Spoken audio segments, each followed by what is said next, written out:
If you've watched Petscop, you may have noticed some of the very short and faint tunes that play throughout the series. At first, most of these were far too quiet to be recognized, and discussion of them was practically non-existent. In fact, whether they existed at all was a topic of debate, since some argued that they were just background noise or some sort of auditory glitch. However, once the creator Tony added subtitles after the series ended, the existence of these melodies was officially acknowledged. This piqued my interest since I believe if the tunes are labeled in the subtitles, it means that not only are they intentional, but the creator wants to draw attention to them in some way. They're important enough for the creator to want the viewer to know of their existence. I don't want to attribute excessive meaning to every detail in Petscop. In fact, this is something I believe many people get lost in when they're trying to analyze the series. No piece of work is going to be so meticulously crafted that every aspect is intentional. Take, for example, this box in Petscop 16. For a while, people in the subreddit thought it depicted some sort of censorship, but Tony later revealed that it was merely a stray pixel. He did touch upon this sort of hyper-analysis before in the only existing interview he's done regarding Petscop. In general, it's uncomfortable when people look at your work through a magnifying glass. So, of course, not everything in Petscop has meaning. However, I want to emphasize again that Tony bringing attention to these tunes in the subtitles indicates to me that they are intentional, and perhaps even significant. Referring to the same interview, that beginning part of Petscop was still created by someone. That's a really important thing. Everything is there because somebody decided to put it there. And so you can wonder, who was it, and what was their state of mind? Tony's talking about Rainer. The fact of the matter is, because Petscop was created by one of the characters in the story, the game itself serves as not only a narrative tool, but also a look into Rainer's psyche. Every element of the game had to be coded in. Every piece of text had to be written, every object had to be modeled, and every melody had to be composed. This isn't to say that there aren't glitches and anomalies, but Petscop is unique in that it seems to incorporate these glitches into the work. Some are intentionally left in and thus become part of the art, but that's a conversation for another day. Melodies in particular seem to have extreme significance to Rainer. It appears that at some point he believed they held some sort of transformative power. Marvin too seems to hold this belief. It's then understandable that Rainer would incorporate tunes into his game to accompany certain events, or indicate some sort of state change. I previously speculated that the very short tune that plays when the closet door closes on Paul is connected to Paul and Care's melodies. I'll link to that video in the description if you're interested. I'd like to do some further analysis on the other faint tunes found in the series, specifically those designated by the subtitles.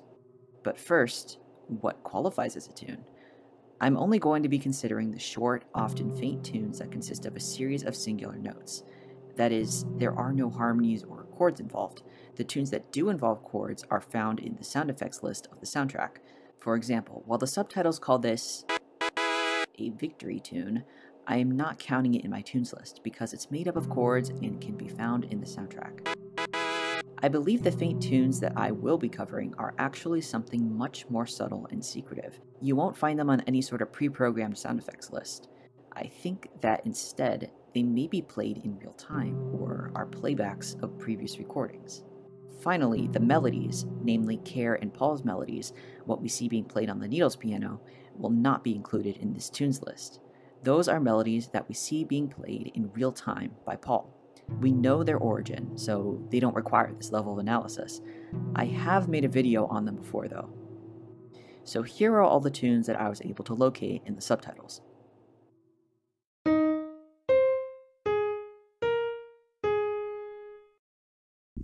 Oh my god.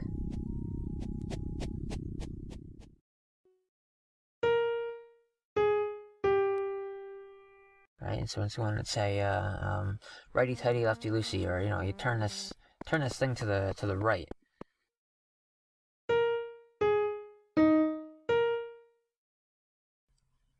I don't think so.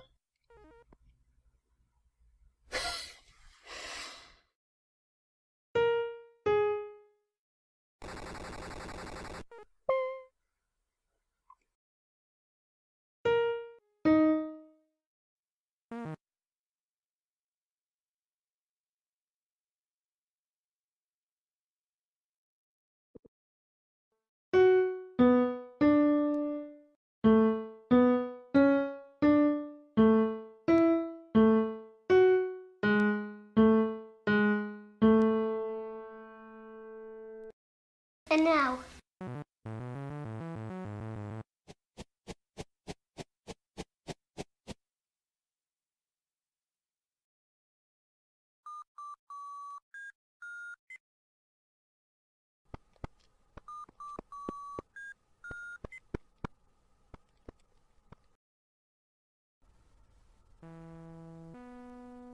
Something's happening.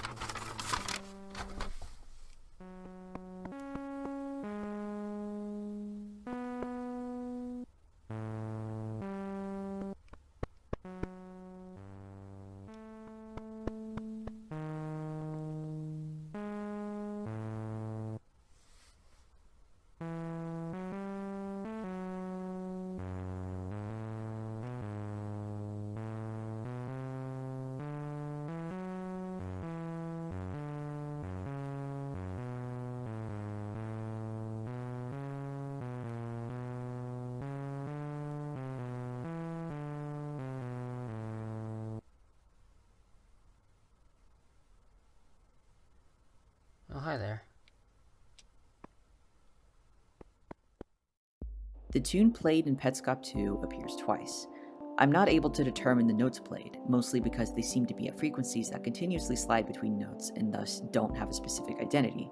The first instance is associated with a door opening, and the second plays when Belle becomes out of sync with Paul. Petscop 6 is the first instance of what I consider to be a conventional tune, since it's extremely faint and has discrete notes.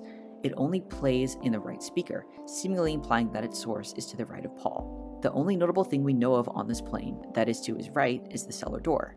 Of course, the tune could also come from an unknown source. The thing that seems to trigger this tune is capturing Toneth. Toneth is a particularly elusive pet, one that apparently wasn't here yet when Even Care was first being developed. It's also the only pet we know Marvin to possess, as we see in Petscop 20.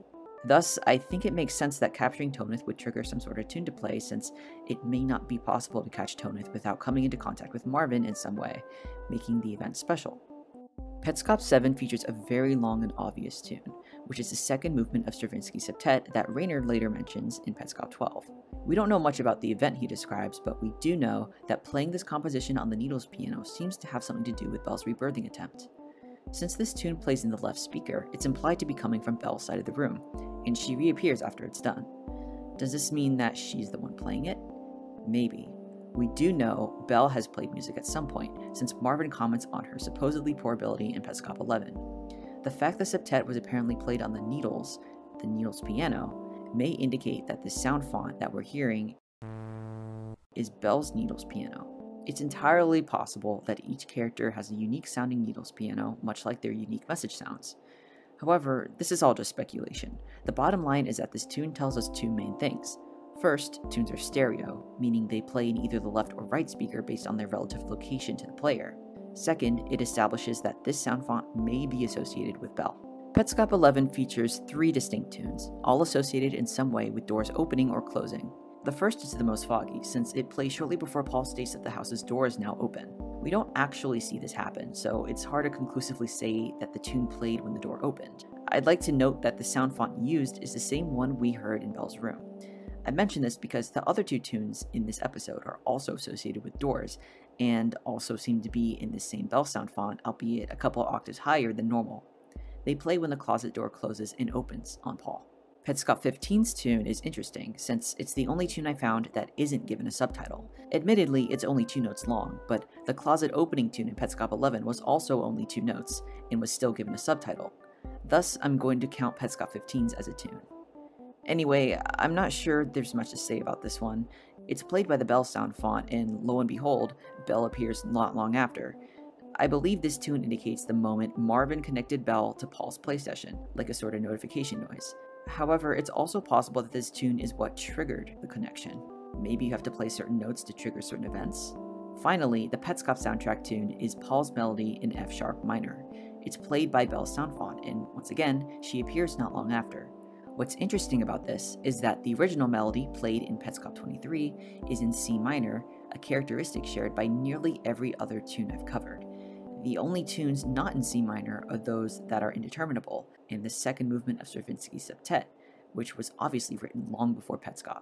As of now, I believe the tunes may be played by actual players, either in real time or as playbacks. They only ever play one note at a time rather than chords or harmonies, which seems to be characteristic of the Needles piano. They also never appear in the sound effects list in the soundtrack, leading me to believe they aren't coded into the game and perhaps not made by Rainer. Belle is clearly watching Paul as he plays, since she leaves him messages via draw mode. She may also be playing tunes to open doors for him. But then you have to wonder, why would these tunes be present in Paul's playthrough at all? That, I believe, ties into the idea of Petscop being a continuously transformative piece. Rainer said it himself, it's a growing organism. Immediately after this, he mentions that the player's controller inputs will be useful. Perhaps these tunes are a result of controller input recordings being played back. This is a very important part of the series, I feel, since it highlights one of the things I believe is a central theme in Petscop: how technology can feel supernatural. In a way, recordings have the power to raise the dead. They're kind of scary. The playing back of these input recordings makes the game feel alive in the current moment, though they happened 20 years ago. It's time travel, grave robbing, and necromancy. But none of it is actually real. It's just a technological illusion. A trick. This can make the game feel alive, like a growing organism. The tunes, I feel, are a part of this. They're like echoes of the past. The way they often present themselves, being extremely faint and sometimes far off screen, feels like there's another player just out of sight watching, or existing without much regard for you. It makes you feel a little on edge, like you saw a ghost. This game is trying very hard to make it seem like there's an entity in it. Like a ghost. Or an AI trying to communicate with me. Perhaps this entity is simply a playback of another player, or a multiplayer session Paul is currently unaware of. I think it's definitely possible. But, I'm looking forward to what I might see next. It's very interesting, this game, because you can walk around and something will just happen, Because I created a new file, and, I tried to be scientific about it. I went and did all the same things that I did this time, and the same things did not happen. None of the things happened. None of the oddities occurred. Like the thing in the mirror room, for example. Anyway, the actual implications of these tunes is something that is up to interpretation.